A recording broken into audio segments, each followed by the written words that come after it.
commencer. Laissez les quelques personnes qui arrivent de finir de s'installer.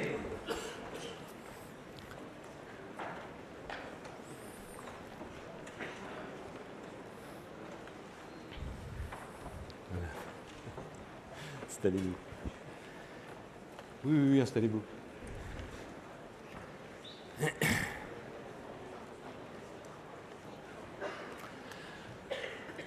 Au nom de l'ANMEX, de l'Andésy et de nos partenaires pour cette manifestation, le CREAI Nord-Pas-de-Calais et la Sauvegarde du Nord, nous sommes très heureux de vous recevoir pour ces 3e rencontres nationales des professionnels des maisons d'enfants à caractère social. Vous êtes près de 700 à avoir répondu favorablement à notre invitation. Vous représentez toutes les régions, même si la région Nord est très fortement représentée, ainsi qu'Île-de-France, mais toutes les régions sont représentées et c'est à peu près 350 maisons d'enfants à caractère social que vous représentez ici. Des cadres, plutôt des cadres intermédiaires et directeurs, autour de 52% pour être précis, mais également bien évidemment des professionnels et c'est près de 250 notamment éducateurs et moniteurs éducateurs qui êtes présents pour ces 2 journées. Je vais tout de suite laisser la parole à Francis Robert, le président de l'ANMEX.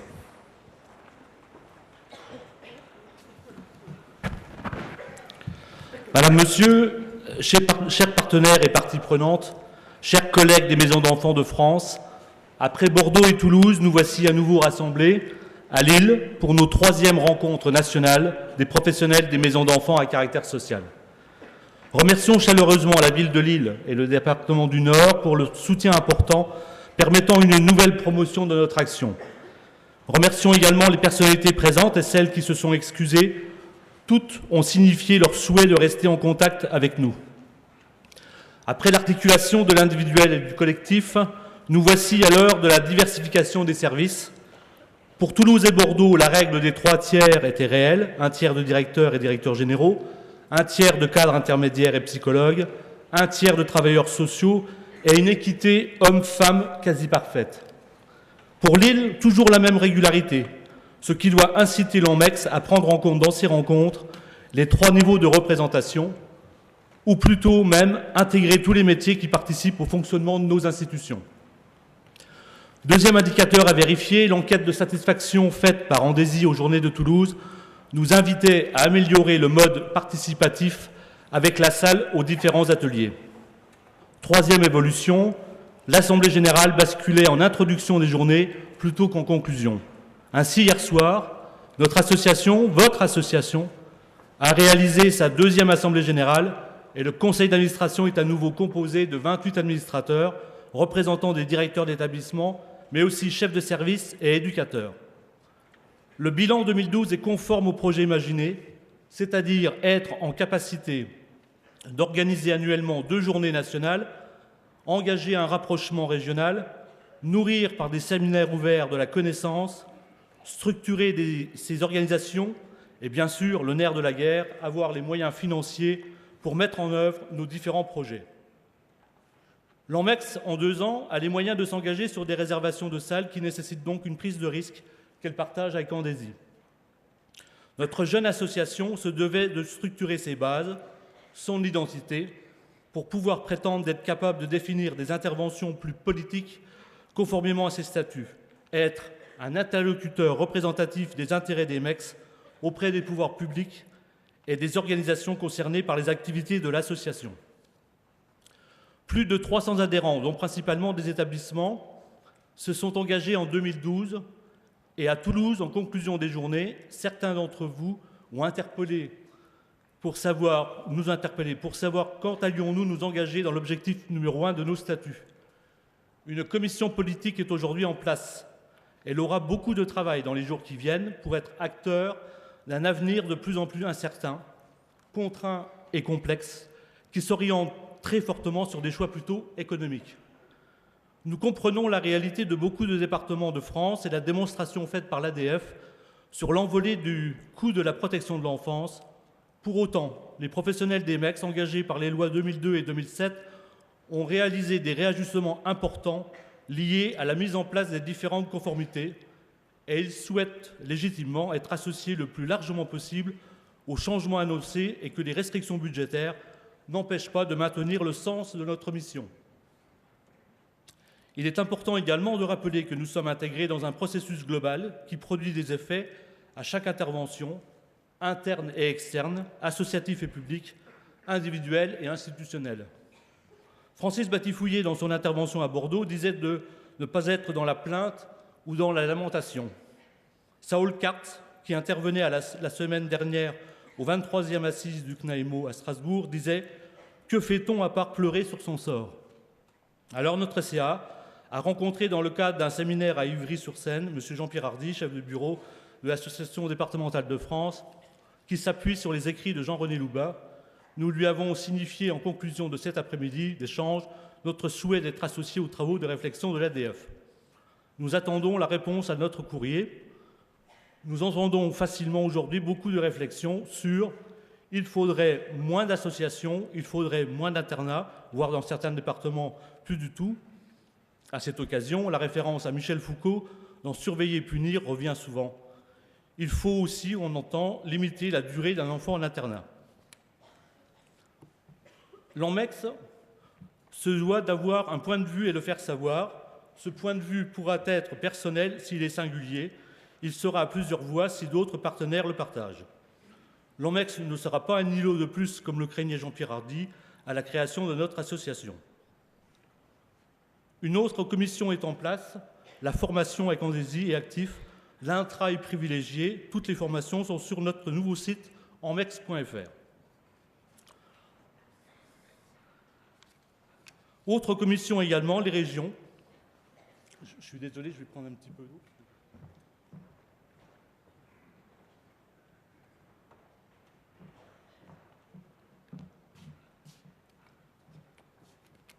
Autre commission également, les régions, elles sont très inégalement représentées et les 3 régions émergent. Ce sont la Loire-Atlantique, la province Côte d'Azur et la Lorraine qui a réalisé en 2012 à Metz sa première journée régionale en MEX devant 200 professionnels et étudiants, privés et publics, cadres et non-cadres, réunis sur la question de l'expertise du danger à la pertinence de l'intervention. Si des régions sont aujourd'hui mobilisées et rassemblées, il faut, pour les établissements, isoler et leur donner les moyens de pouvoir rejoindre une région porteuse. La commission région va dès cette année vous présenter sa carte qui prend en compte la réalité des adhérents et identifie les secteurs porteurs. 3 fois par an, un administrateur de l'ANMEX a la possibilité d'inviter un adhérent de son choix pour participer à un séminaire. Le prochain est à Lyon, fin mai, avec pour conférencier Paul Fustier. Enfin, le nouveau site doit être un outil d'information et de communication qui doit faciliter le passage d'informations utiles, mais aussi un lieu de stockage des connaissances. Dès la rentrée prochaine, une synthèse d'articles et d'ouvrages concernant la protection de l'enfance et plus particulièrement les MEX sera en ligne pour tous les adhérents. La lucidité nécessite de lire, dit Saul Katz. Je vous retrouverai demain pour conclure ces 2 journées, mais déjà je vous invite à nous faire part de vos réflexions à notre stand en MEX ou sur notre site.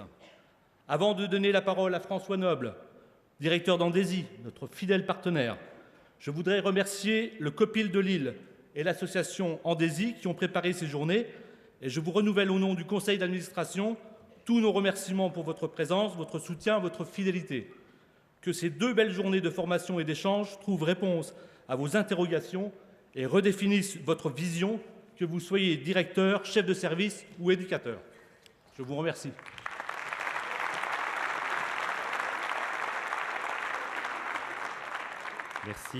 Merci, Monsieur le Président.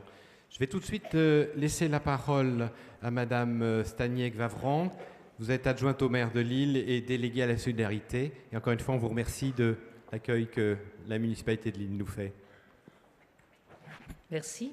Eh bien, au nom de Martine Aubry, j'ai le plaisir de vous accueillir ici, dans notre Grand Palais, qui est un lieu de rencontre qui permet à des personnes parfois venant de loin, puisque vous venez de différentes régions de France, eh bien, de pouvoir, au travers de journées de travail, profiter peut-être de quelques instants de quelques minutes de libre pour pouvoir visiter notre ville. Alors c'est vrai qu'aujourd'hui il n'y a pas beaucoup de soleil, mais vous verrez, ce n'est pas pour autant que notre ville ne peut pas vous offrir beaucoup de loisirs et beaucoup d'activités agréables. Aujourd'hui, en tout cas, vous êtes ici et Monsieur Robert, président de l'ANMEX, je voulais encore vous remercier pour avoir choisi Lille pour ces journées de travail. C'est vrai que votre association, vous l'avez rappelé, est encore jeune, mais tout l'intérêt d'une association jeune, quand on voit le nombre de participants, c'est justement de pouvoir poser les vrais problèmes, de pouvoir s'interroger avec les différentes catégories professionnelles sur les questions qui sont les vôtres.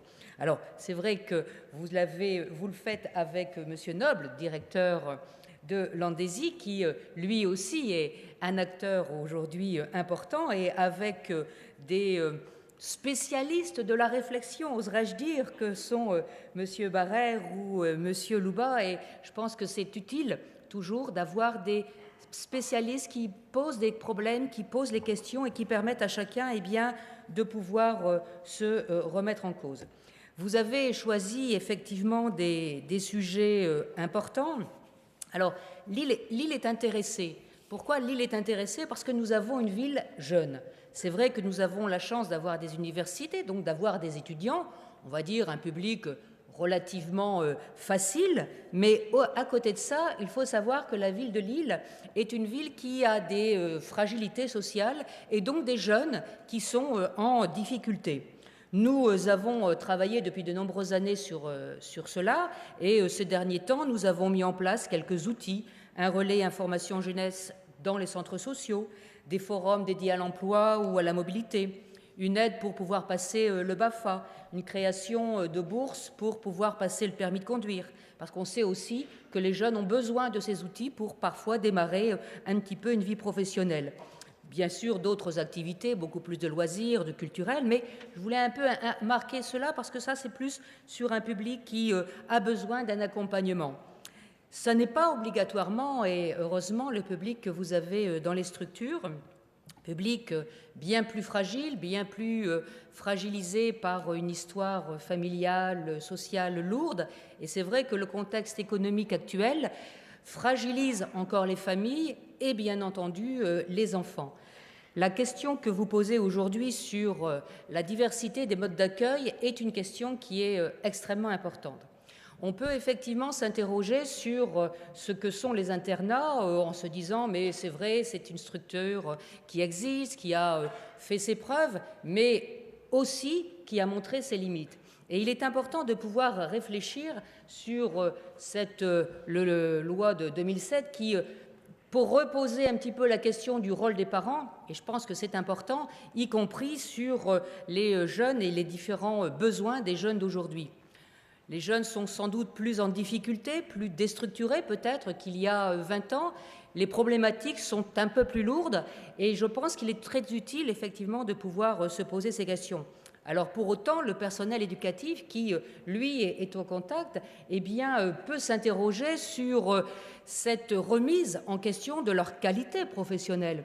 Lorsque l'on pose la question de modifier la structure, est-ce que ça veut dire que le travail qui a été effectué est mauvais et donc la qualité intrinsèque de la personne se sent remise en cause?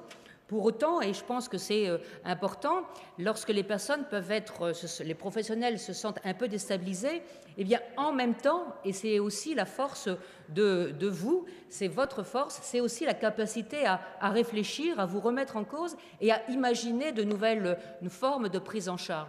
Et c'est aussi, pour ceux qui ont fait le choix d'aller dans des structures différentes, vous l'avez évoqué dans vos documents, c'est sans doute une autre forme de travail, c'est donc sans doute une autre forme d'approche et donc un nouveau métier qui ont vu le jour.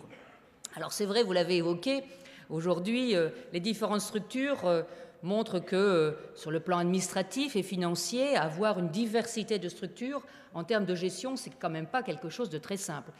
Aller demander un agrément, une autorisation, déposer le dossier en 5 exemplaires quand on ne le demande pas en 7, c'est effectivement une charge administrative extrêmement lourde.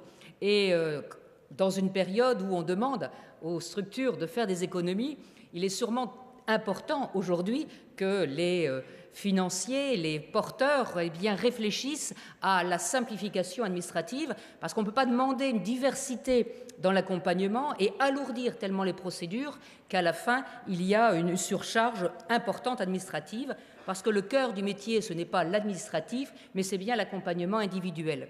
Donc je crois que c'est un élément qui est important et là qui revient un petit peu dans notre case, mais c'est un sujet qui est toujours en débat. Alors c'est vrai que vous allez réfléchir aujourd'hui sur l'accompagnement, le rôle des parents, la sortie du jeune. Moi, dans mes délégations, j'ai plusieurs types de délégations et c'est vrai que la question du jeune qui, à 18 ans, se retrouve seul, qui a été accompagné, qui a été bien accompagné, qui a parfois même réussi à passer ses diplômes et qui se dit « mais maintenant, ça y est, je peux rentrer dans la vie ». Et puis la crise économique est telle qu'il se retrouve au chômage et il n'y a plus personne à côté d'eux. Les parents ne sont pas là, ils n'ont pas été présents avant, ils ne le sont pas demain, et ils se retrouvent seuls, et on les retrouve malheureusement aujourd'hui dans la rue, en hébergement d'urgence, quand ils ont la chance d'être en hébergement d'urgence. Et ça, c'est vraiment pour moi un problème fondamental, c'est l'évaluation du travail social, c'est savoir quels sont les meilleurs outils pour pouvoir effectivement arriver à ce que... Alors, je ne vais pas dire le pourcentage de réussite soit à 100%, parce que c'est avec le travail social, c'est impossible, mais au moins que l'on puisse se donner ces outils de réflexion et qui permettent, là aussi, pour les jeunes, après les 18 ans, même quand il y a les mesures d'accompagnement particulières pour certains au-delà, eh bien, de savoir comment on va leur permettre d'avoir encore un accompagnement peut-être allégé, mais qui va leur permettre de ne pas se retrouver seuls. Et on sait bien aujourd'hui, quand on évoque dans les familles, les tanguis qui, à 30 ans, sont toujours accompagnés par leurs parents, qui ont toujours leur place dans la famille, eh bien, pour les enfants que nous accompagnons, on sait que cette place-là, ils ne l'auront pas. Et il faut bien que nous soyons, nous, prêts à trouver d'autres solutions. Alors, excusez-moi de dire le « nous », je m'intègre un peu trop, mais c'est parce que dans une autre de mes casquettes, eh bien, j'ai aussi ce type de réflexion à mener. Et donc, aujourd'hui, ce lancement de ces journées, eh bien, est important. Ça ne va pas apporter la réponse définitive, mais ça va en tout cas ouvrir des pistes de réflexion. Et donc, merci à vous d'avoir choisi Lille. Merci d'être présents aussi nombreux et puis bonne journée de travail et j'espère que vous aurez un petit peu de temps de loisir pour aller visiter notre ville. Bon courage à vous. Merci madame. Merci de votre accueil. Je laisse tout de suite la parole à monsieur Thiémet, vice-président du Conseil général, chargé de la solidarité de l'enfance et de la famille.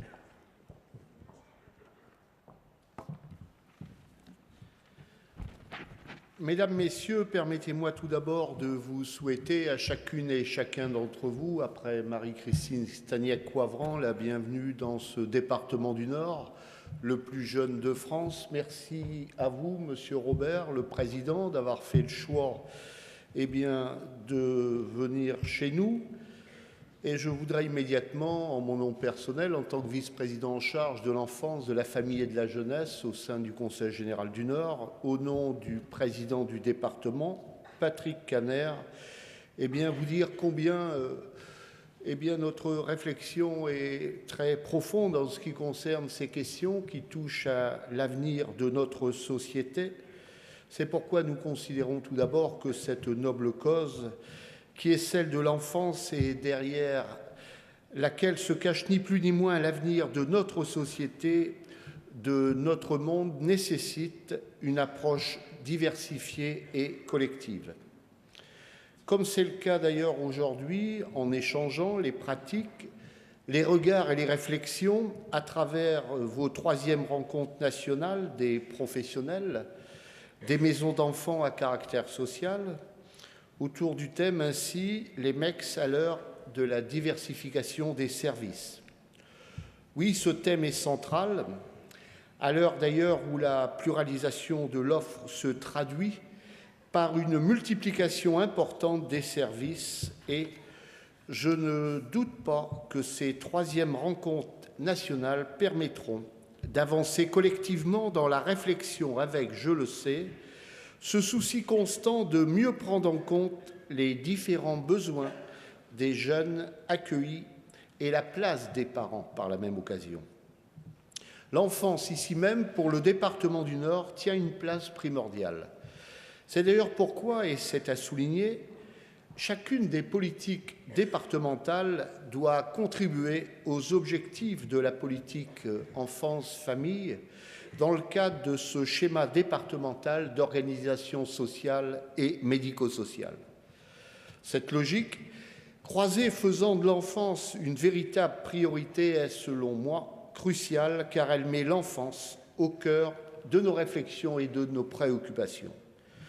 Cette priorité d'ailleurs donnée à l'enfance se retrouve d'ailleurs dans le budget qui est consacré ici même pour notre département, un budget de 429 millions d'euros en hausse de près de 2,39% par rapport à l'année 2012. Dans le Nord, par exemple, le montant total du budget annuel alloué au MEX s'élève en ce qui le concerne à 203 millions d'euros et les MEX représentent 4 828 places d'accueil. Elles sont donc un partenaire incontournable dont je veux ici immédiatement saluer l'action déployée. À côté enfin de ce budget enfance-famille, l'on pourra encore ajouter celui qui est consacré à la jeunesse et qui se monte à 36,5 millions d'euros pour l'année en cours 2013. Donc. Enfin, l'actualité départementale a été riche ces derniers mois en événements en matière d'enfance, avec notamment l'adoption à l'unanimité au sein de notre Assemblée départementale du budget enfance-famille et notamment du schéma départemental pour la période 2012-2015. Celui-ci s'inscrit dans un contexte économique et social particulièrement fragilisé, avec une dégradation importante des situations familiales, avec une précarité croissante. Il faut aussi rappeler qu'on est ici même dans un département où tous les clignotants rouges sont allumés. C'est pourquoi nous avons décidé de prendre en compte de façon plus large que le précédent les différentes thématiques qui touchent à la prévention, à la petite enfance et à l'adoption de la jeunesse. Un étroit travail ainsi en partenariat y est développé avec tous les acteurs de la protection de l'enfance, notamment avec les 103 maisons d'enfants à caractère social tarifées sur le département, le schéma enfance-famille-jeunesse 2012-2015 adopté le 26 mars 2012 garantit d'ailleurs ce partenariat, le grand volet de l'action départementale au contour humain très fort concerne, vous le savez, la protection de l'enfance. Et à ce sujet, je veux d'ailleurs appeler à la mobilisation de tous les acteurs sur cette cause essentielle. À commencer par l'État, via le Fonds national de financement de la protection de l'enfance, dont la compensation financière, je me dois de le rappeler, s'avère à nouveau très insuffisante au regard des besoins. En effet, le Fonds national de financement de cette même protection de l'enfance n'a attribué, par exemple, en 2012, qu'un financement de 692 000 euros à notre département du Nord sur un budget global de 400 millions d'euros. Ce financement, vous en conviendrez, est bien éloigné des besoins et de surcroît lorsque l'on sait que près de 20 000 mineurs sont pris en charge au titre de l'aide sociale à l'enfance ici même dans le Nord. Il va sans dire que pour notre département, qui fait par ailleurs face à une situation économique et sociale particulière, cette insuffisance de financement n'est pas sans conséquences. Comme je l'ai d'ailleurs fait savoir à Madame la ministre des Affaires sociales et de la Santé, cette même situation doit être revue sans attendre, pour les enfants concernés, mais aussi pour tous les professionnels, pour les familles qui ont toutes ces missions en charge, à commencer par vous toutes et tous, professionnels des MEX. J'ai d'ailleurs, en ce qui vous concerne, un message simple et très sincère à vous porter. Il tient en un seul mot, merci. Merci pour votre travail, merci pour votre engagement, merci pour votre savoir-faire et votre dévouement au service des enfants, des jeunes, au service des familles. Je sais en effet que votre métier n'est pas tous les jours facile et qu'il requiert de votre part de grandes qualités humaines. Je pense à la patience, à la générosité, au professionnalisme, à la compréhension et bien sûr au sens des responsabilités.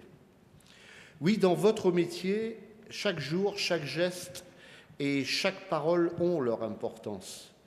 Votre rôle d'ailleurs dans l'accompagnement proposé aux enfants est dès lors véritablement déterminant. Alors avant de conclure mon propos, je souhaite rappeler que l'enfant, oui, n'est pas une marchandise, comme on l'a souvent évoqué dans tous nos échanges sur les questions de l'enfance, de la protection de l'enfance, de son avenir. Cela doit être réaffirmé en cette période avec force.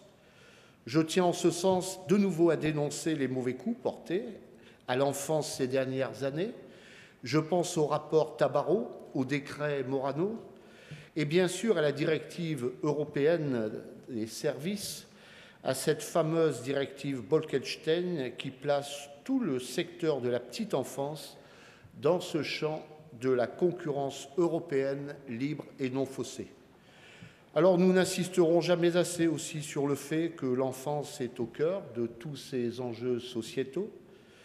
Elle recouvre des thèmes aussi divers et cruciaux que la protection de l'enfance, l'accueil des tout-petits, les conditions de scolarisation, l'égalité homme-femme, le taux de natalité et relève pleinement à ce titre de l'intérêt général. Alors, en vous souhaitant de nouveau la bienvenue dans le Nord, je vous souhaite un bon échange, bien entendu. Il sera, j'en suis convaincu, constructif. Vive l'enfance encore une fois, mais parler d'enfance, c'est aussi parler d'avenir. Alors n'oublions pas, comme l'a écrit Gaston Berger, je cite, que demain est moins à découvrir qu'à inventer. Merci.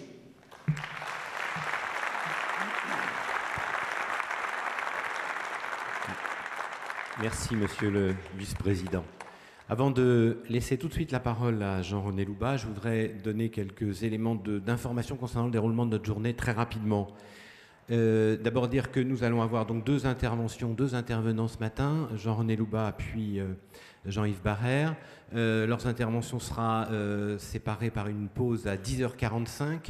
Un café sera servi donc dans le hall d'entrée. On tâchera de ne pas déborder d'un quart d'heure pour cette pause, de manière à ce que Jean-Yves Barrère puisse démarrer son intervention en temps prévu. Nous tâcherons d'arrêter nos débats pour ce matin à midi. Nous avons prévu en effet 2 heures de battement pour le déjeuner, de manière à ce que les ateliers puissent commencer à 14 heures. Pour le déjeuner, vous avez la possibilité soit de rester à la cafétéria ici, soit d'aller dans un restaurant autour. On vous a remis la liste des restaurants dans lesquels vous pouvez peut-être à la pause réservée, ou en tout cas vous pourrez déjeuner ce midi. Les ateliers donc auront lieu entre 14h et 16h30. Dans le hall et au bas des marches, un certain nombre de signalétiques ont été posés de manière à ce que vous trouviez où dans quelle salle se trouve votre atelier. L'atelier 7 étant le plus nombreux, se déroulant dans cette salle. Les autres étant répartis dans le palais, mais c'est relativement bien indiqué. Et il y a un certain nombre de gens, et notamment je les remercie, des étudiants de l'école de travail social qui pourront vous guider. Je rappelle que vous êtes inscrit en vous inscrivant sur un atelier, que ce numéro d'atelier figure sur votre badge et qu'on vous demande, pour des questions d'organisation évidentes, de ne pas changer d'atelier, ce qui déstabilise toujours un petit peu les choses, notamment sur des salles dont le nombre de places est compté. Nous nous retrouverons à 17h, après une pause, avec une intervention de Pascal Brugnot jusqu'à 18h. Et ensuite, un spectacle a été prévu, organisé par les enfants et les adolescents de la MEX de Trélon. Oui, il faudra très largement les applaudir, parce qu'ils ont beaucoup travaillé. On y reviendra tout à l'heure. Et on a d'ailleurs pensé que c'était pas seulement un spectacle comme on le fait systématiquement dans nos journées, mais c'est pour nous un atelier. Donc on l'a pensé et préparé comme ça. Donc je sais que vous assurerez le plus grand accueil à ces jeunes qui viendront faire leur spectacle devant vous. Et ensuite, nous terminerons la soirée par un cocktail convivial pour se séparer vers 19h. Voilà. Je vous souhaite une très bonne journée. Je laisse tout de suite la parole à Jean-René Loubat. Est-ce qu'on présente encore Jean-René Loubat? Bien sûr, psychosociologue, consultant. Il nous a semblé extrêmement important pour ouvrir ces journées sur la question de la diversification des services, de poser un petit peu un certain nombre de remarques, de réflexions sur, au fond, dans notre société actuelle, comment on peut penser la prise en charge, la professionnalité, la professionnalisation et la logique de service. Jean-René, c'est à vous. Merci. Merci et bonjour à toutes et à tous. Alors, très vaste programme, très ambitieux programme qui m'est confié. Alors, je ne suis pas proprement parlé un spécialiste de l'action sociale, puisqu'en fait, au fond, mon originalité, si j'en ai une, c'est d'avoir finalement interrogé un petit peu ce secteur à partir de grilles de lecture qui lui étaient extérieures, économiques, sociologiques, psychosociologiques, appliquant un peu le fameux dicton de Kurt Lewin, pour comprendre quelque chose, il faut en sortir. Et c'est vrai que j'ai cultivé donc cette posture. Donc, ce que je vais vous proposer, c'est un peu une fresque, c'est-à-dire voir aujourd'hui quel est le contexte dans lequel l'action sociale intervient, agit, qu'est-ce qui pèse sur cette action sociale, qu'est-ce qui la fait évoluer, quels sont les principaux paramètres qui agissent à la fois sur son organisation, sur ses modes de fonctionnement, voire sur ses valeurs, sur ses métiers, etc. Alors je vous propose justement de couper un petit peu cet exposé en deux grandes parties. Au fond, une première qui va plus porter, après des préliminaires sur l'évolution de nos sociétés, une première partie qui va plus porter sur les pressions, les évolutions organisationnelles de notre secteur, de l'action sociale, mais aussi, parce qu'il n'est pas le seul concerné, bien sûr, par toutes ces évolutions. On peut faire des corrélations faciles avec le secteur de la santé et le secteur de l'action médico-sociale. Donc une première partie plutôt sur l'évolution organisationnelle et une deuxième partie qui portera plus sur les techniques, les pratiques, les orientations en matière finalement d'intervention auprès des publics.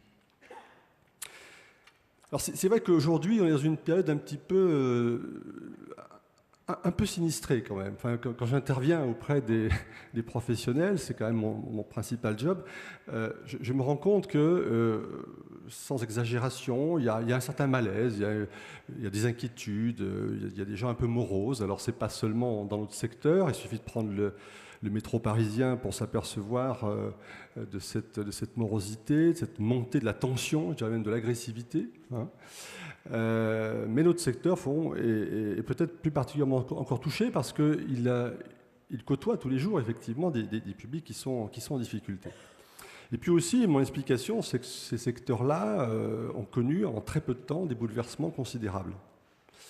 En fait, on leur demande de faire en quelques années ce qu'ils n'ont finalement pas forcément réalisé en 30 ans, c'est-à-dire une espèce d'accélération de l'histoire qui est tout à fait spectaculaire concernant ces secteurs.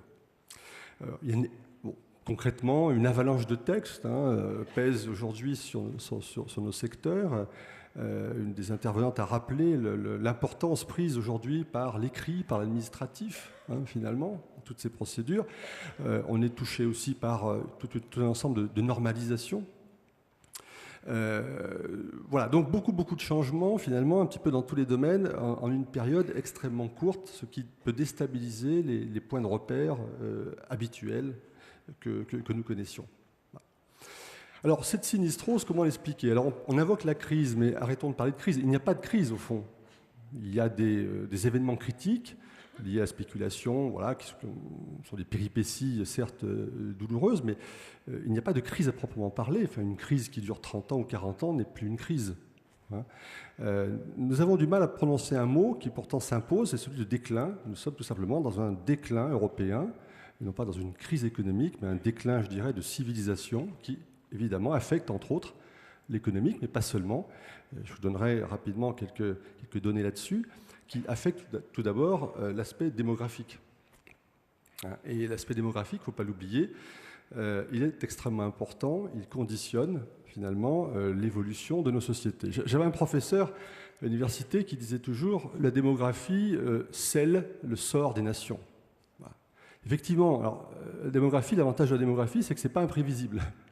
Et ça me fait un peu sourire quand j'entends des hommes politiques qui aujourd'hui feignent de découvrir que finalement il y a beaucoup de personnes âgées, qu'il y a des gens qui passent plus de temps inactifs qu'actifs au cours de leur vie, etc. Bon. En 30 ans, on a gagné 17 ans d'espérance de vie. Bon.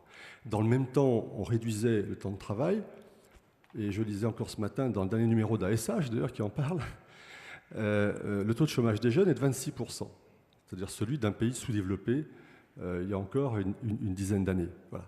Ça, ce sont des données concrètes. Voilà. Et tout ça, évidemment, c'est lié à la démographie. C'est-à-dire que nous sommes confrontés à un problème totalement inédit dans l'histoire de l'humanité, c'est l'importance des personnes âgées. On s'attend, là, d'ici une vingtaine d'années, à avoir un Français sur 3 de plus de 60 ans. Mais quand on réfléchit, c'est proprement inimaginable. Nous avons des pays qui, à l'inverse, ont 70% de leur population qui a moins de 25 ans. Donc l'Europe vieillit. Elle vieillit terriblement. Je n'ose même pas vous donner tous les chiffres de mémoire. On appelait ça le tsunami gris. C'est-à-dire que c'est quelque chose d'absolument affolant. Bon. Aujourd'hui, on est à 1 actif,4 pour un actif. On était encore dans les années 70 à 3, et on était pratiquement à 5 au cours de l'après-guerre. Voilà. Donc tous ces chiffres, effectivement, scellent le sort d'une nation. Voilà. Ça veut dire qu'il va falloir investir des sommes absolument extraordinaires dans la gestion du vieillissement et de ses conséquences probables, la dépendance notamment, c'est un des problèmes de société majeurs avec celui des retraites, et que tout ça, ça conditionne bien sûr toute l'évolution de l'ensemble des politiques dans un pays. Le budget d'un État, c'est un camembert, donc on le divise. Et donc si on donne plus aux uns, on donne moins aux autres. C'est tout à fait arithmétique. La seule possibilité, bien sûr, qu'on a, c'est quand il y a de la croissance. Or, la croissance, elle s'est envolée depuis longtemps. Donc ce n'est pas d'ailleurs l'effet d'une crise. C'est l'effet tout simplement du déclin économique de l'Europe et de la montée des puissances émergentes. Voilà. Aujourd'hui, un chiffre seul suffit à montrer cette réalité. La part majeure des échanges économiques n'est plus transatlantique, elle est transpacifique. D'où la posture de Barack Obama de l'Amérique se tourne maintenant vers le Pacifique et vers l'Asie. Le XXIe siècle sera asiatique, comme le XXe a été américain, comme le XIXe a été européen. Alors, ce qui a évidemment nous a un petit peu... Ce qui a fait illusion, c'est les 30 Glorieuses. En fait, le déclin de l'Europe a commencé bien avant. Il a commencé à la fin de la Première Guerre mondiale. C'est à cette époque-là que les États-Unis deviennent la première puissance mondiale. Mais, grâce, si on peut dire, à la Deuxième Guerre mondiale, à la reconstruction, bien sûr, qui a suivi, et surtout au plan Marshall, la division du monde entre soviétiques et américains, via Yalta, ayant amené les Américains à investir massivement en Europe, le plan Marshall a créé les 30 Glorieuses. C'est-à-dire que nous avons connu une période très faste, économiquement, de très forte croissance, liée effectivement aux conséquences de la guerre, mais liée aussi à ce surinvestissement américain. Et donc, quelque part, on peut dire que les 30 Glorieuses ont fait illusion. Elles nous ont fait penser que l'Europe était en train de repartir, alors qu'en fait, ce n'était qu'une parenthèse historique. L'Europe est en déclin. Voilà. Alors, c'est pas très drôle, c'est vrai, et quand on dit ça, on se fait traiter de déclinologue, la formule est de Dominique de Villepin, sauf que depuis qu'il a dit ça, la France ne s'est pas redressée particulièrement. Voilà. Donc, le déclin, il faut le comprendre, il faut l'admettre, mais c'est très difficile, et il faut en tirer les conséquences. Après, est-ce que ce déclin est irréversible ou est-ce qu'il est effectivement passager? Ça, personne, je crois, actuellement ne peut absolument le dire. C'est une question historique, et comme on sait, l'histoire se fait après coup. Mais en tout cas, nous sommes bel et bien en déclin démographique, économique, militaire, politique. L'Europe est une zone molle, une grande Suisse, comme disait Hubert Védrine, une zone aujourd'hui qui est incapable, une sorte de bateau ivre, qui a du mal à se diriger convenablement. Voilà. Donc tout ça peut-être n'est pas très gai, mais voilà, c'est le rôle des sciences humaines aussi de désenchanter le monde, là où les politiques essayent de l'enchanter, c'est leur rôle aussi, bien sûr. Donc d'essayer de comprendre ces dynamiques qui sont à l'œuvre. Alors la démographie est capitale, je l'ai dit, parce qu'elle conditionne des grands champs, des grands domaines finalement d'intervention de l'État, et donc automatiquement, absence de croissance. On n'ose pas prononcer le mot récession non plus, vous avez remarqué, on a inventé même le terme de croissance négative. Absolument extraordinaire. Bon, donc, soyons clairs, la croissance, ça fait quand même 20 ans que nos hommes politiques nous promettent chaque année une croissance dont on sait qu'elle ne sera jamais celle-là. Même après tout, si ça marche, pourquoi ils cesseraient de le faire? Donc, nous n'avons pas de croissance et nous avons des charges, au fond, pour parler simplement, qui vont aller toujours en augmentant. Voilà. L'âge d'arrêt réel de l'activité des Français, c'est 58 ans, 4. On rentre dans le monde du travail de plus en plus tard. Voilà, ça, c'est de l'arithmétique, ce n'est pas des chiffres de gauche ou de droite, c'est de l'arithmétique. Comment faire avec ça? Là est la question.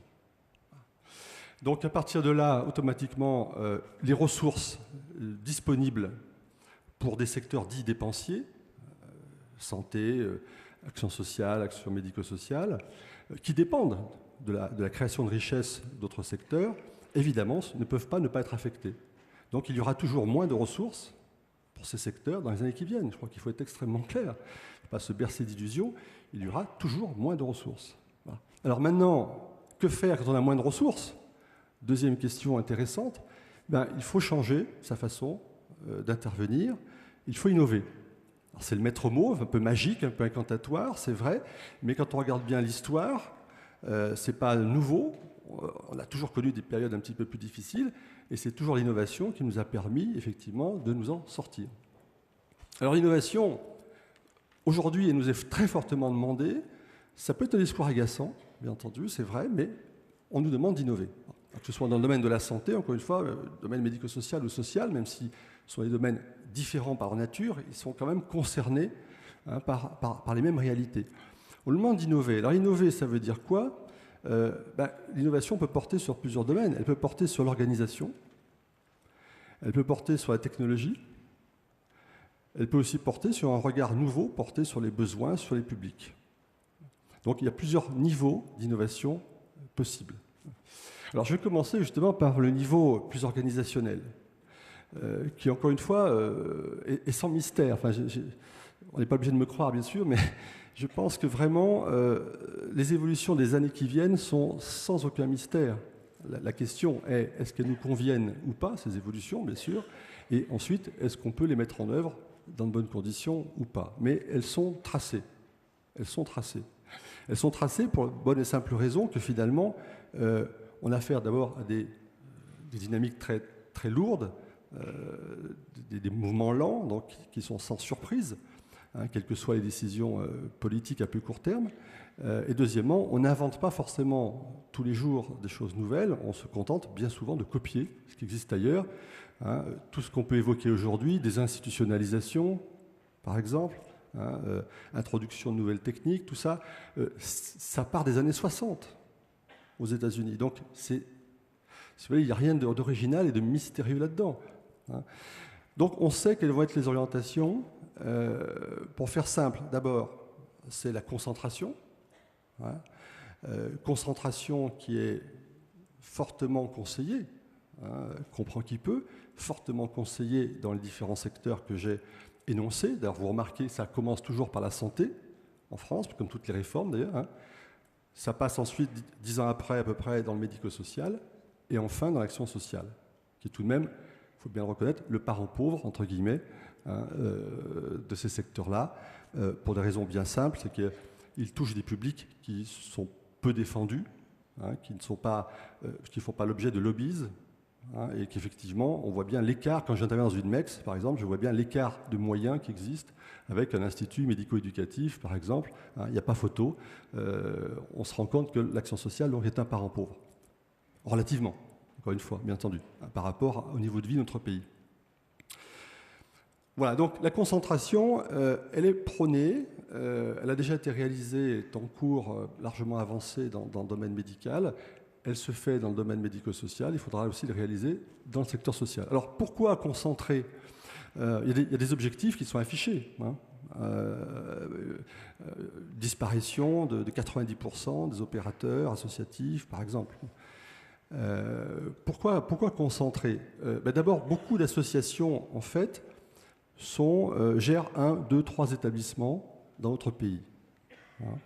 C'est encore plus vrai pour l'action sociale, parce que, en fait, l'action sociale a obéi historiquement à des mouvements très très locaux, qui sont les membres des conseils d'administration d'associations d'action sociale, bien souvent, traditionnellement, des notables.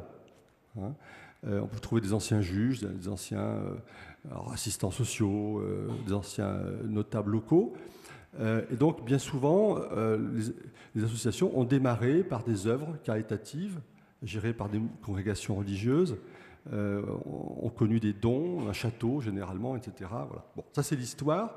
Donc on a un émiettement d'associations locales qui ont du mal d'ailleurs à renouveler aujourd'hui leur conseil d'administration, hein, bien souvent, et donc ils sont trop petites. Voilà. Donc la concentration est inéluctable parce que seul le changement de taille permettra de la souplesse, de la mobilité, permettra des options, des marges de manœuvre.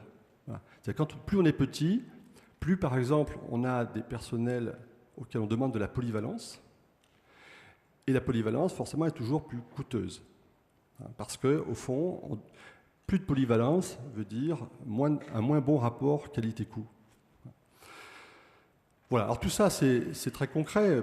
La semaine dernière, par exemple, j'ai intervenu dans un établissement où les éducateurs font un peu tout.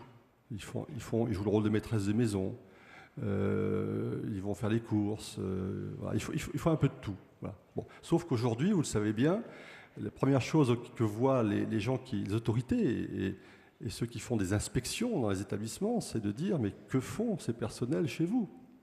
Quels sont les actes qu'ils font? Quels sont leurs niveaux de compétences? Pourquoi vous embauchez les techniciens supérieurs, équivalent BTS, pour faire des actes qui ne relèvent pas d'un technicien supérieur? Voilà, par exemple, là tout de suite, on voit que la taille a un impact immédiat sur les exercices professionnels et donc sur les coûts. Donc la taille ne permet absolument aucune évolution possible, la petite taille, aucune marge de manœuvre. Donc les petits, sauf exception, sauf les services qui ont, je dirais, des niches écologiques, c'est-à-dire qui font de l'artisanal, du sur-mesure, etc. Ça existe quand même, mais hormis ces services-là, les petites structures sont à terme condamnées. Il faut être extrêmement clair. Alors, ne confondons pas, cela dit, grosse entreprise et grosse unité de vie. Parce que souvent, on fait la confusion. On me dit, on ne va pas revenir au temps des casernes qu'on a connues, ces gros établissements qui accueillaient des centaines d'enfants et d'adolescents. Il n'est pas question de revenir à ça. Et ce qui est demandé, c'est d'avoir des grosses organisations, pas forcément des grosses unités de vie. On verra d'ailleurs que finalement, avec la désinstitutionnalisation, on nous demande de moins en moins d'unités de vie.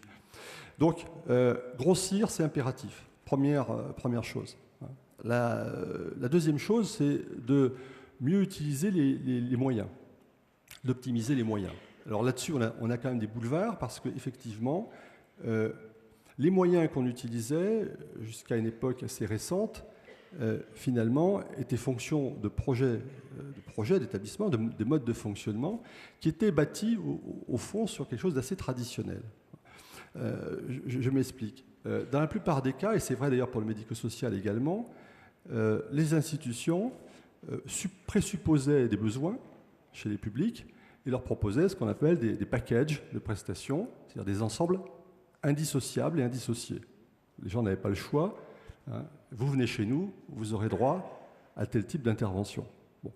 On sait au fond que progressivement, on sait ça depuis longtemps en économie, que c'est l'offre qui crée la demande, on sait qu'automatiquement, à partir du moment où vous mettez des moyens à disposition, ils s'auto-justifient et donc automatiquement ils répondent à des besoins. Alors dans l'action médico-sociale, c'est vraiment quelque chose d'extrêmement connu, c'est-à-dire on surprescrit par exemple, bien souvent, hein, pour justifier l'emploi de tel ou tel personnel, voilà, on sait qu'on crée du surcoût. De toute façon, toute institution pompe déjà beaucoup d'argent tout simplement pour assurer sa propre maintenance. Je dirais, c'est un peu comme un organisme biologique. Hein, vous savez que la plus grosse partie de notre énergie sert à maintenir notre température corporelle. Voilà. Donc, tout ce qui est utilisé par une organisation pour assurer sa maintenance ne se traduit pas en service rendu à la personne. Donc, aujourd'hui, l'idée, c'est d'inverser la tendance, c'est-à-dire d'investir moins dans la maintenance et d'investir plus, de consacrer l'argent finalement alloué beaucoup plus au service à la personne. Ça veut dire modifier fondamentalement nos organisations. Et c'est là que j'en viens à la désinstitutionnalisation, qui finalement répond à deux préoccupations, bien sûr, une préoccupation éthique, culturelle, sur laquelle je reviendrai, mais aussi une préoccupation économique. Les institutions coûtent cher. Les institutions au sens d'établissement traditionnel, bien sûr, hein, coûtent cher, fondamentalement. Donc, ce n'est pas une tendance porteuse, la tendance, c'est l'inverse. C'est le fait de multiplier des services qui vont intervenir dans l'environnement naturel de la personne, pour faire simple, à leur domicile. Et ça, c'est vrai aussi bien dans le domaine de la santé que dans le domaine de l'accompagnement des personnes âgées, que dans le domaine des enfants et adolescents et adultes.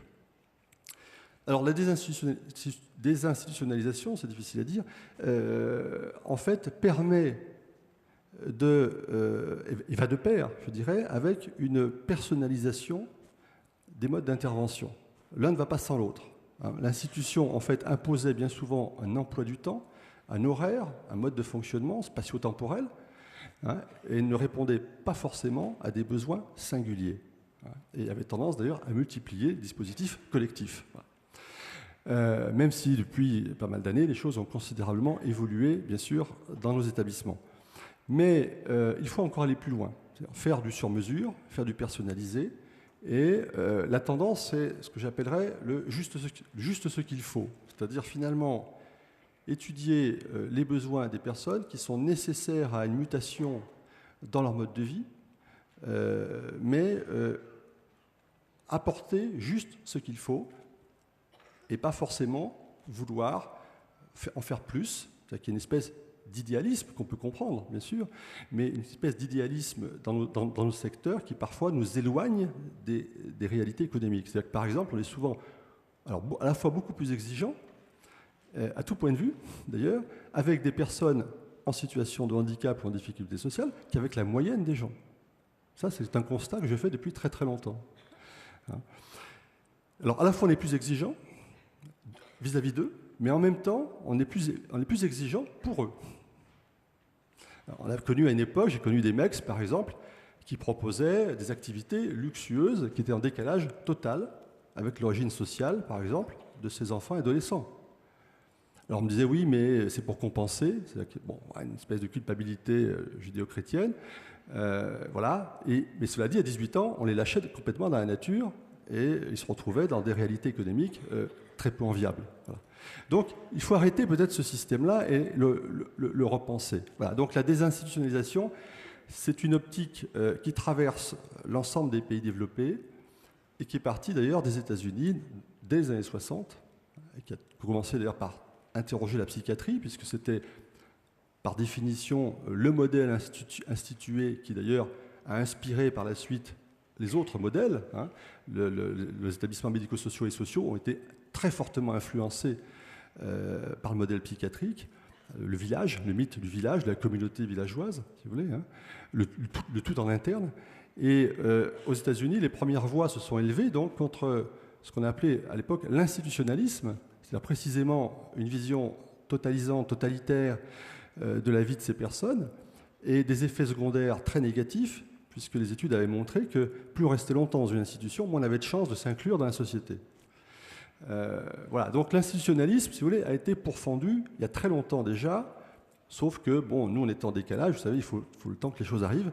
Voilà. Donc aujourd'hui, on est touché, alors via l'Europe, hein, via cette fameuse recommandation européenne, hein, que je vous conseille de lire si ce n'est déjà fait, attentivement, parce qu'elle contient évidemment des postulats qui viennent justifier la désinstitutionnalisation, et qui n'ont pas, évidemment, qui n'ont pas un caractère économique. Ce n'est pas l'économique qui est mis en avant, c'est des critères éthiques. Hein. On dit que la place de l'enfant, c'est dans sa famille, qu'on met en cause la capacité des institutions à assurer, à respecter les droits des enfants, etc. Bon, voilà. Mais au bout du compte, bien sûr, il y a un véritable enjeu économique, même si ça n'est pas le seul, encore une fois. De toute façon, les choses sont claires. Aujourd'hui, quand on voit les enquêtes qui sont faites, aucun citoyen n'a envie d'être institutionnalisé. Aucun. Voilà. Les personnes âgées, à 98%, n'ont pas envie d'aller dans les maisons de retraite. Voilà. Donc, et nous-mêmes, est-ce que nous avons envie, est-ce que nous concevrions, je dis toujours aux professionnels, est-ce que vous imaginez une seconde de vous brosser les dents avec vos collègues le soir, d'avoir des activités de 5 à 7, de dormir ensemble, et ça pendant 20 ans? C'est proprement inimaginable. Je ne parle même pas si on faisait des réunions de synthèse sur nous, c'est-à-dire si nos employeurs rencontraient nos médecins, nos avocats pour faire des synthèses sur nous. Ce serait l'horreur. Bon, c'est 1984. Eh bien, voilà. Et finalement, ça nous interroge pas plus que ça de pratiquer ça vis-à-vis de certaines personnes. Bon, même si, évidemment, je dis ça avec un zeste d'humour, c'est pas l'enfer pour autant, d'accord. Mais, vous voyez, il y a vraiment à réfléchir sur des modes de vie traditionnels que nos secteurs ont perpétués anormalement, c'est-à-dire en dehors de l'évolution du reste de la société, et ces secteurs sont rattrapés par l'évolution sociétale. Voilà. Alors maintenant, moi je n'en pense rien, encore une fois, si vous voulez, il ne faut pas confondre hein, le messager et le message. Je veux dire, d'un point de vue sociologique, on se garde de jugement. Est-ce que c'est une bonne chose ou pas? Ça, c'est un autre problème, c'est un problème philosophique. Mais en tout cas, ces tendances sont des tendances sociétales. On n'a pas forcément envie d'être institutionnalisé aujourd'hui. Voilà. Les dernières institutions, d'ailleurs, c'est l'école. Le dernier endroit, finalement, où il y a une obligation de présence pour les enfants et adolescents. C'est pour ça, d'ailleurs, que c'est un lieu, aujourd'hui, de violence, puisque c'est le dernier lieu d'affrontement, en quelque sorte. Le deuxième, pour les adultes, c'est le lieu de travail. Mais enfin, il diminue en même temps. Voilà. Donc, il y a un vrai problème, là, de société. C'est vrai que la désinstitutionnalisation, ça ne peut pas être la fin des institutions, sinon ça serait la fin de la société. C'est la fin d'un certain type, évidemment, d'établissement, mais il va falloir réinstitutionnaliser différemment, hein, avec des organisations qui vont proposer donc des modes de vie différents. Voilà. C'est l'enjeu de la mutation que nous connaissons. Comment passer donc d'établissements traditionnels, pour la plupart, vers d'autres modes de service. Alors, ça veut dire aussi s'ouvrir sur l'extérieur de plus en plus, qui est quand même un mouvement largement amorcé, ce qui veut dire aussi de plus en plus travailler en partenariat, utiliser les services de droit commun.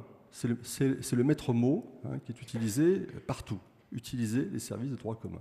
Ça veut dire finalement ne pas créer un monde à part, ne pas créer ce que j'ai appelé un développement séparé, mais utiliser pour des personnes labellées, étiquetées, les mêmes acteurs, les mêmes services que pour les gens ordinaires.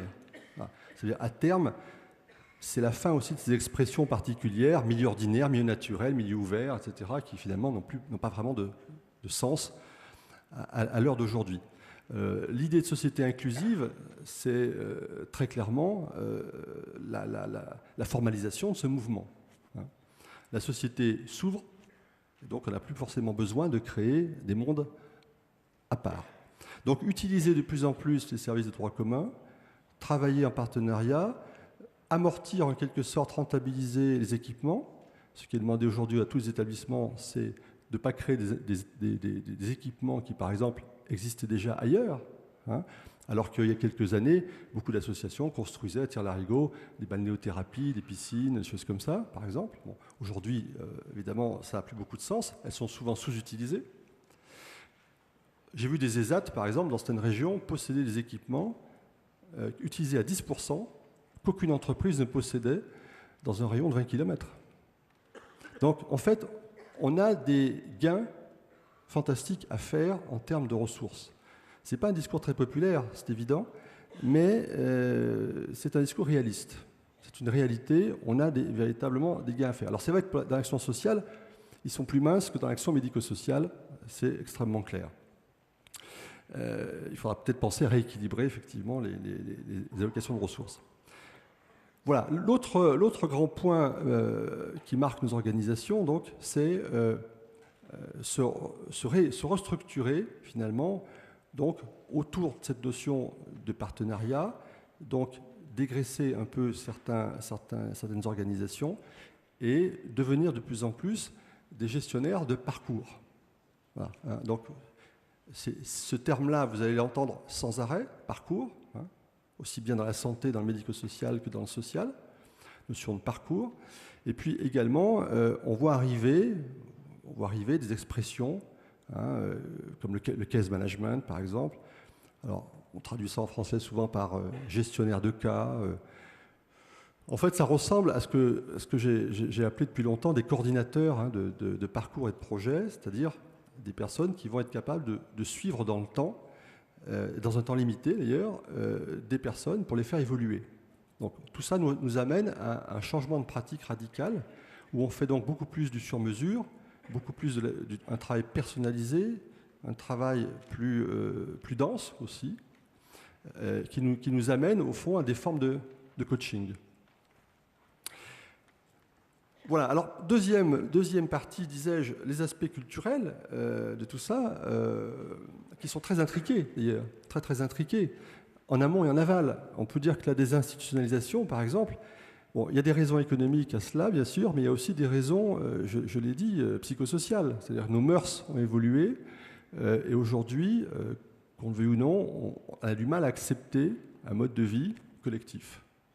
Alors, on peut appeler ça l'individualisme libéral, ou ce que d'autres auteurs ont appelé l'hédonisme consumériste, c'est-à-dire, ou en termes plus simples, le culte de soi, c'est-à-dire que notre société d'aujourd'hui fait l'apologie de l'individu.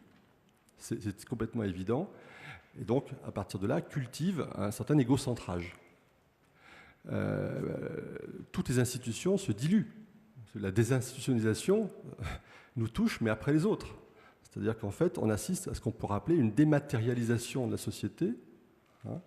C'est-à-dire que d'une certaine manière, toutes les institutions se diluent et se recomposent autour de concepts nouveaux qui sont par exemple celui de réseau. Mais les jeunes d'aujourd'hui sont très au fait de ça. Ils savent aujourd'hui que finalement, ils sont dans un réseau et que leur mode de communication, c'est ça. Ils ne se rencontrent plus comme à une époque dans des espaces institués, ils se rencontrent dans des espaces virtuels et ils communiquent dans des espaces virtuels. Voilà. Donc ça, c'est la dématérialisation de la société. Encore une fois, qu'on aime ou pas, c'est un autre problème. Hein. Je dis bien, restons descriptifs, ce sont des tendances objectives. À Paris, par exemple, un habitant sur deux dans Paris intramuros, un habitant sur deux de plus de 30 ans vit seul. Voilà. Et les nouvelles formes de cohabitation de couple montrent que, en fait, toutes les institutions sont touchées, la famille, mais même le couple. Vous voyez ? Voilà. Donc, il faut tenir compte de cette évolution-là pour comprendre ce qui est en train de se passer au niveau des mœurs. On assiste à une révolution, encore une fois, qu'on peut apprécier ou déplorer selon les opinions, mais à une révolution sans précédent des mœurs. J'avais un cousin qui me disait, un peu vieille France, un cousin très âgé maintenant, qui me disait avec un humour, il me disait, mais c'est drôle, il y a 30 ans, tout ce qui était bien aujourd'hui est devenu mal, et tout ce qui était mal est devenu bien. Il a raison. Il a raison. On a assisté à une inversion totale de valeurs en un temps extrêmement faible. Extrêmement faible. Voilà. Et donc, tout ça pour dire, vous voyez, que automatiquement, on ne peut pas être en dehors aujourd'hui des grandes évolutions des mœurs de la société et que le décalage risque d'être de plus en plus grand entre finalement les valeurs parfois prônées par un secteur d'action sociale historique et puis la société d'aujourd'hui, ce qui risque de rendre les relations de plus en plus difficiles. Et donc, il faudra aussi réinterroger nos modes d'intervention auprès des personnes. Et ça, je pense, c'est une question qui préoccupe vraiment aussi l'ensemble des professionnels. J'ai eu l'occasion d'intervenir il n'y a pas très longtemps dans un établissement de la région Rhône-Alpes que j'avais connu il y a pas mal de temps. Et j'ai trouvé, franchement, les élus très déprimés. et très très déprimés parce que finalement, bon, ils avaient affaire à une population très très difficile, il faut le dire, et très déprimés parce qu'ils me disaient mais on ne sait plus comment agir. On est totalement démunis. Totalement démunis parce qu'ils me disaient finalement aujourd'hui on est toujours sur le qui-vive, on a affaire à des gens qui connaissent parfois très bien leur droit et qui jouent totalement là-dessus. C'est-à-dire que d'un côté on a des professionnels qui ne peuvent pas bouger, qui ne peuvent pas broncher, et de l'autre côté, des gens qui, eux, étiquetés comme en difficulté sociale, ont par contre une latitude de comportement extraordinaire. Et voilà. Et là, ça montre bien qu'il va falloir sérieusement, et là je m'adresse aussi au centre de formation, réinterroger les pratiques vis-à-vis de ces jeunes. Voilà. Alors, les évolutions de société, oui, bien sûr, par exemple, elles se traduisent par la défection totale de toute autorité. En l'espace de quelques décennies, l'autorité s'est effondrée. Toutes les autorités. Même les autorités morales, les autorités de compétence. Voilà, on agresse des pompiers aujourd'hui, on agresse des médecins. Je veux dire, il n'y a plus même de reconnaissance d'autorité morale. Les enseignants sont confrontés à des difficultés croissantes. D'ailleurs, il y a de moins en moins de candidats. Voilà. Donc tous les gens qui exercent de près ou de loin une quelconque autorité vont se trouver dans un certain nombre de difficultés. Je remarquais aujourd'hui, regardez les affiches de cinéma. Tous les films qui sortent, les films, évidemment, pas les films d'art et d'essai, mais les films grand public, et ce qui me frappe, c'est que tous les héros sont surarmés. Vous avez remarqué, ils portent tous des kalachnikovs. Regardez dans les gares, les grandes affiches que vous allez voir partout, il n'est question que de guerre. On voit que des gens armés, des armes de poing à la main, des kalachnikovs, etc. Et les titres de films, et les bandes annonces, où il n'y a que des explosions, etc. On est dans un univers de guerre totale virtuelle, et nos médias, en fait, envoient des messages terribles, en permanence, évidemment, qui marquent les jeunes. Et ces messages sont toujours des messages qui tournent en ridicule l'autorité, qui disent toujours la même chose, fais ce que tu veux, transgresse, ose, casse les codes. Il y a un slogan publicitaire qui dit « casser les codes ». Il faut casser les codes, et la société de consommation, eh bien, elle repose précisément sur l'assomption du désir, donc de la liberté. Donc c'est le « fais ce que tu veux » qui prime. Et finalement, la difficulté du travail social, qui va devenir de plus en plus grande, c'est qu'elle est à contre-courant. Vous voyez ? C'est que dans la société de consommation, il ne faut jamais dire non. Il n'y a que le oui qui existe. Vous remarquez d'ailleurs des clips publicitaires dans lesquels les parents sont même ridicules, de plus en plus incompétents. C'est leurs enfants qui leur montrent comment se servir des machines, etc. Vous avez une inversion, des rôles même parfois. Et les éducateurs sont des gens qui doivent dire non, de temps en temps quand même. Bon. Et donc, on va au-devant de tâches qui vont être de plus en plus difficiles. Donc, vous voyez, l'action sociale là, est au défi, est face à un double défi. Un défi qui, le premier n'est pas à mon avis insurmontable, mais au contraire est assez intéressant, c'est un défi de changement d'organisation, mais en même temps un défi de changement de posture et de technique. Voilà. Alors, ces questions agitent le secteur. Souvenez-vous, il y a une vingtaine d'années, un peu plus même, aux États-Unis, on avait expérimenté les camps militaires pour intervenir auprès de jeunes délinquants, etc. C'est venu en France beaucoup plus tard. Mais comme toujours, malheureusement, en France, comme on n'est pas culturellement prêt à ces importations, on les importe, mais on les applique mal, et pas bien, et pas beaucoup. Donc, de toute façon, ça ne marche pas. Mais, vous voyez que ça a été tentant. Bon. Il y a eu l'idée des centres d'éducation fermés, etc. C'est une espèce de retour aux maisons de redressement, d'une certaine manière. Et puis, aux États-Unis, moi je m'intéresse beaucoup à ce qui s'y passe. Aujourd'hui, on expérimente d'autres modes de prise en charge, et même on assiste à un retour du religieux. Peut-être que la France, du coup, va être tentée de le faire, même si, effectivement, la différence, cela dit, est grande.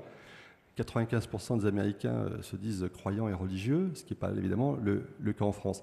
Mais j'évoque ça pour dire que la réflexion, aujourd'hui, elle est comment agir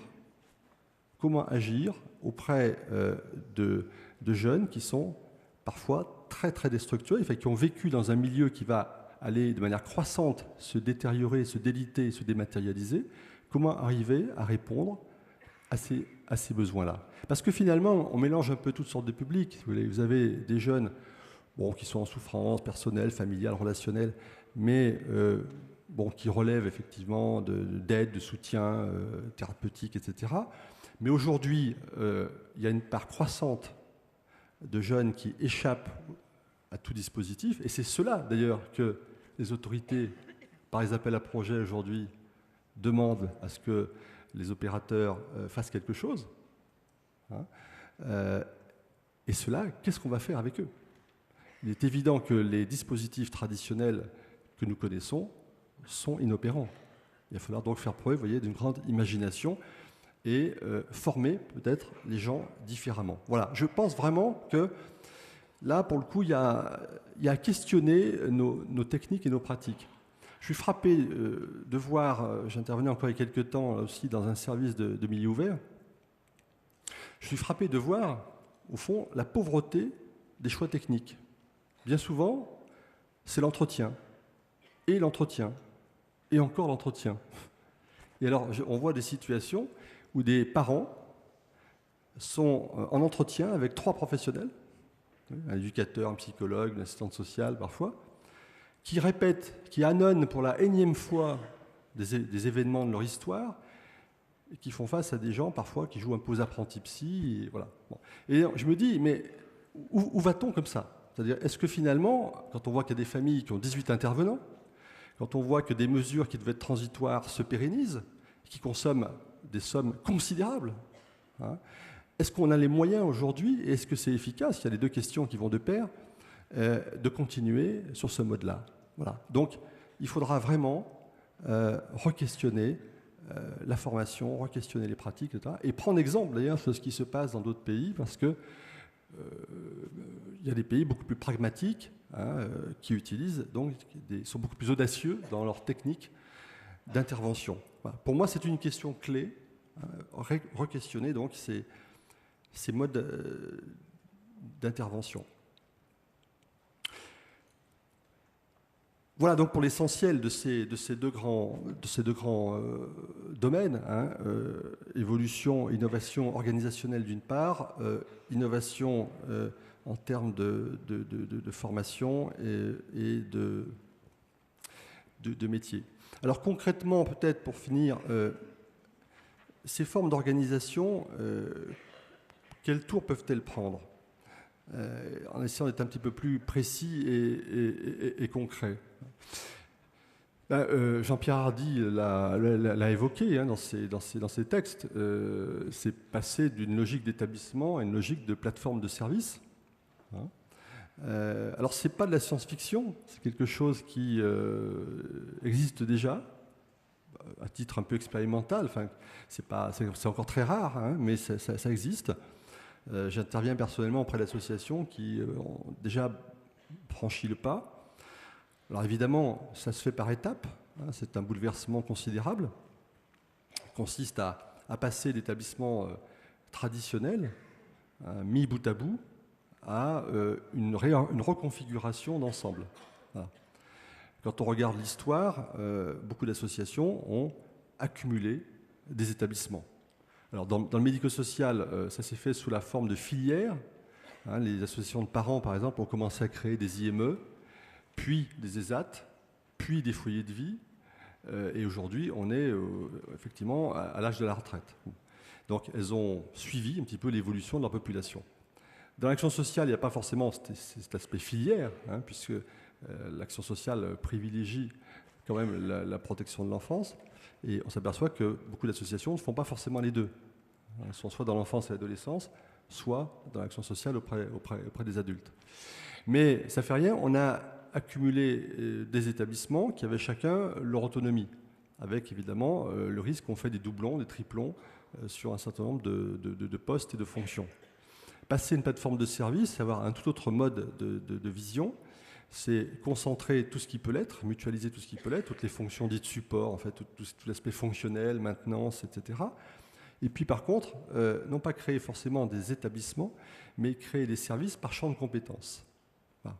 Alors, là où c'est passionnant, c'est qu'à la fois, évidemment, c'est un très gros travail de reconversion de l'organisation, mais c'est aussi un travail de réinterrogation des compétences et des métiers. C'est pas la même chose, vous voyez, d'être éducateur au sens classique, de faire un peu de tout, et finalement de se voir chargé d'une mission bien spécifique, parce que désormais, on est dans un service spécifique. Alors, bien sûr, tout ça, ça veut dire plus de spécialisation. Alors, j'entends beaucoup autour de moi, parmi les professionnels, de gens, pas beaucoup, non, mais ça revient régulièrement, disons, fustiger la spécialisation. En disant la spécialisation, alors souvent, vous savez, on donne dans la caricature, on dit la spécialisation, c'est le taylorisme, bon, alors que c'est ça n'a rien à voir. Bon. Ou immédiatement, on associe spécialisation à saucissonnage, à cloisonnement, et que des termes péjoratifs, alors qu'en fait, c'est toujours pas ça, la spécialisation. C'est-à-dire, on peut tout à fait être spécialisé et pas du tout cloisonné. Même au contraire, plus de spécialisation, mais l'accent sur la coordination et l'harmonisation. Et je pourrais vous citer plein d'établissements classiques qui étaient plus que cloisonnés, sans du tout être spécialisés. Donc, il ne faut pas tirer sur la spécialisation. La spécialisation, elle est incontournable. Elle est liée tout simplement au désir d'augmentation de la performance. On ne peut pas être polyvalent et bon en tout. Voilà, personne ne peut l'être. Et donc, automatiquement, c'est un petit peu que si vous aviez affaire à un chirurgien qui, un jour, opère le cœur, le lendemain le pied, le lendemain le poumon, et qui fait 2-3 opérations par an, évidemment, je vous déconseille de vous adresser à ce genre de professionnel. Donc, automatiquement, la spécialisation est induite par la notion de performance. Donc, dans la reconfiguration en plateforme de services, les services sont des services de plus en plus spécialisés. Et donc, ça nous oblige à réfléchir à l'adéquation fondamentale entre le projet de l'opérateur et les besoins des publics. Voilà. Et là encore, ça réinterroge de juste ce qu'il faut. Quels sont les besoins auxquels on répond? Est-ce que ce sont des besoins posés par les publics ou est-ce que ce sont des besoins que nous supposons? Car quand même, historiquement, dans la plupart des cas, nous sommes partis de besoins présupposés et non pas de besoins forcément manifestes. Alors, j'en viens là à la jonction des deux domaines, organisation et aspect culturel. C'est qu'aujourd'hui, au fond, ce qu'on nous demande, c'est de nous recentrer sur les préoccupations des bénéficiaires et de leurs parents, en l'occurrence, d'être au plus près de ces personnes et d'être capable de montrer en quoi notre action répond à des besoins véritables de tel ou tel bénéficiaire et parents. Alors évidemment, on me dira tout de suite, oui, mais dans ce domaine-là, les parents ne sont pas toujours à même d'être clairs sur les besoins qui sont les leurs, voire même des fois, on n'est pas dans une logique de service et de besoin, lorsqu'on applique une mesure, par exemple, judiciaire, bien sûr, mais quand même, il nous est demandé de plus en plus de nous appuyer sur, de rechercher, chaque fois que possible, l'adhésion, le consentement éclairé, comme on dit dans d'autres domaines, de ces personnes, en tout cas, nous appuyer sur leur situation. Voilà. Je pense que ça va fondamentalement, encore une fois, réinterroger les modes d'intervention. Pour finir, sur le coaching, le coaching répond à ça. Au lieu de multiplier finalement des interventions ou de proposer des modes de prise en charge qui ne sont pas toujours ad hoc, le coaching se veut beaucoup plus impliqué et impliquant, beaucoup plus solliciter la participation des personnes, beaucoup plus intensif. Et je pense là encore qu'à l'instar de ce qui se passe aux États-Unis, en France, à terme, on ne financera plus des services, mais on financera des programmes. C'est-à-dire qu'un programme a une durée limitée et il doit prouver son efficacité. Aux États-Unis, par exemple, dans les programmes d'action sociale, 10% du budget sont consacrés d'emblée à l'évaluation de l'efficacité. Imaginez en France un service AMO qui consacre 10% de son budget à l'évaluation de son efficacité. Et au bout de 2 ans, s'il n'atteint pas suffisamment de résultats, on ne finance plus le service.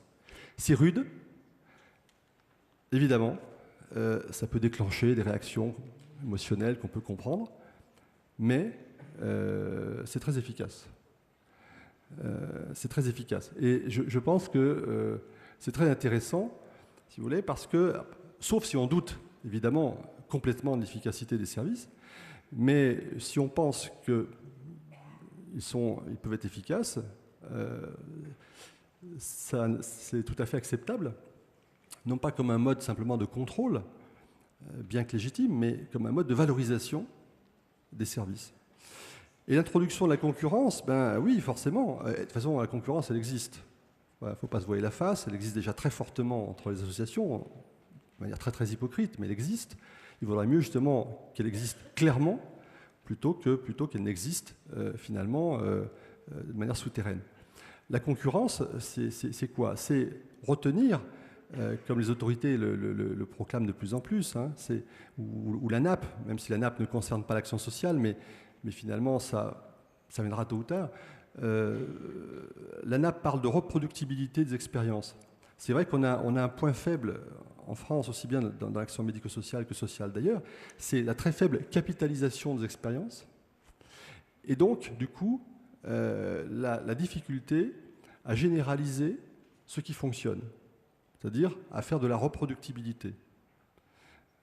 Donc, c'est ce qu'on appelle le benchmarking, hein, autre terme à la mode, c'est-à-dire pouvoir se comparer en permanence à ce que font les autres, hein, pouvoir se situer par rapport à ce qu'on fait, et pouvoir, y compris prendre les bonnes idées des autres. Hein. Je dis toujours aux professionnels, sortez, allez voir ailleurs, faites des stages, faites des échanges, y compris avec d'autres pays européens, et pompez les idées. Pompez les idées. Hein. L'intelligence humaine, c'est ça, c'est la circulation des idées. Donc, il faut prendre ce qui est intéressant là où ça se passe. C'est bien rare qu'on ne prenne pas quelques idées quand on va voir ailleurs. Voilà. Donc, de façon à ce qu'on puisse évaluer, 1, 2, comparer, 3, sélectionner les méthodes qui sont les plus intéressantes et assurer ainsi une reproductibilité des différentes expériences qui peuvent se faire. Si par contre on raisonne sur son quant à soi, très replié, évidemment, on ne connaît pas d'évolution. Et je pense que c'est pour ça qu'on arrive à faire le constat que je faisais tout à l'heure dans un service d'une certaine pauvreté méthodologique, hein, parce qu'effectivement, il y a un repli extraordinaire de certains opérateurs sur eux-mêmes. Et du coup, on a des gens d'une certaine ancienneté qui aujourd'hui sont imperméables à tout changement. Et c'est un des problèmes, en tout cas, de l'encadrement, hein, que je côtoie, forcément. C'est un des problèmes de l'encadrement de certains services, c'est comment faire, parfois, avec un certain volant de professionnels qui sont relativement imperméables à tout changement, parce que extrêmement craintifs. Et évidemment, plus on est replié sur soi, plus on est craintif. Voilà, donc les constats que je peux faire à ce niveau. Donc, reconfiguration, pour nous résumer et conclure, reconfiguration des opérateurs à partir de la concentration, mais qui n'est qu'une condition nécessaire, qui n'est pas une fin. Hein, il ne faudrait pas penser que grossir est une fin. Ce sera une erreur redoutable. Vous avez des grosses associations qui fonctionnent comme des petites. C'est-à-dire qu'ils sont contentés de mettre bout à bout des établissements. Alors ça, c'est terrifiant. Parce que non seulement ça ne remplit pas l'intérêt de la concentration, mais ça n'en a que les inconvénients. Hein. Et comme je dis, grossir, ça peut être de l'obésité, c'est pas forcément de la masse musculaire. Donc les associations, elles doivent gagner en masse musculaire, pas évidemment en matière grasse. Donc il ne faut pas forcément grossir pour grossir, il faut grossir pour réviser son organisation. Parce que c'est la seule façon de pouvoir réviser son organisation, de pouvoir introduire la spécialisation, et notamment de pouvoir répondre à toutes les exigences qui sont de plus en plus fortes. On ne peut pas avoir une direction des ressources humaines, un spécialiste de l'informatique, un spécialiste, un bureau méthode, si on est une toute petite association. Donc à ce moment-là, on va se retrouver de plus en plus asphyxié par la montée continue des exigences externes. Donc reconfiguration, première condition, mais pas n'importe comment et n'importe quel prix. Ouverture sur l'extérieur, travail en partenariat et en sollicitant au maximum les services de droit commun. Le but final, bien sûr, annoncé, même s'il est totalement mythique, hein, le but final annoncé, c'est que les opérateurs ne soient plus que des plateformes de coordination. Hein. Voilà, mais c'est totalement mythique parce que, effectivement, ce n'est pas forcément réaliste pour tous les publics. Mais donc, arriver à se recentrer sur un autre mode d'organisation, se spécialiser, évaluer sa capacité de performance, ça je pense que c'est vraiment fondamental, faire du benchmarking, aller voir ailleurs, se comparer, s'enrichir, etc. Et puis réinterroger, même si ce n'est pas seulement du fait des opérateurs, bien sûr, mais réinterroger en interne les pratiques, les modes d'intervention, ne pas les considérer comme fatales, hein, mais vraiment privilégier les initiatives, les expériences qui peuvent exister. On aura vraiment besoin de réviser complètement ces modes d'intervention. Et puis privilégier les parents, parce que je crois que vraiment l'évolution fondamentale de l'éducation, enfin moi je suis un de ceux qui disent, mais je sais que ça peut être mal compris, mal perçu, mais je suis un de ceux qui disent éducateur, en quelque temps, je pense que ça n'existera plus. Enfin, le mot éducateur. Les seuls vrais éducateurs sont les parents. Et je pense que les éducateurs, en fait, ils vont muter. Ils vont devenir de plus en plus des coachs pour les parents. Alors, peu importe les mots utilisés, mais ils feront de plus en plus du conseil, de l'aide à la parentalité, mais ils ne remplaceront plus, même partiellement, les parents. Et on se rend compte que les parents sont irremplaçables. Et que dans notre société, le point principal, à mon avis, c'est l'affaissement de l'autorité parentale, hein, qui entraîne en cascade tout un ensemble de conséquences, et que le but de l'action sociale devrait être de tout faire pour promouvoir, restaurer, encourager la compétence parentale. Évidemment, ce n'est pas toujours possible, et c'est sûrement pas facile, mais je crois que c'est vraiment une piste extrêmement importante. Voilà, je vous remercie de votre attention. J'espère avoir ouvert des pistes de réflexion peut-être parfois un peu provocantes, mais qui soulèveront des débats, c'est fait pour ça, au cours de ces 2 journées que je vous souhaite extrêmement enrichissantes. Merci de votre attention.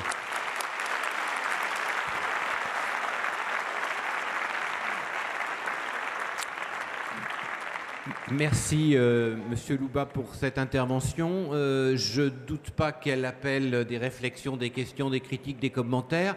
Pour tout dire, on vous avait un petit peu invité pour ça aussi. Ce que je vous propose en termes d'organisation, Monsieur Louba a tenu parfaitement le timing, c'est que nous prenions la coupure comme convenu pour prendre un café et nous reprenons dans un quart d'heure avec l'intervention de Jean-Yves Barrère et nous consacrerons une dernière demi-heure justement aux questions-réponses. Donc gardez vos questions ou vos remarques ou vos commentaires, vous les poserez en fin de matinée. Bon café.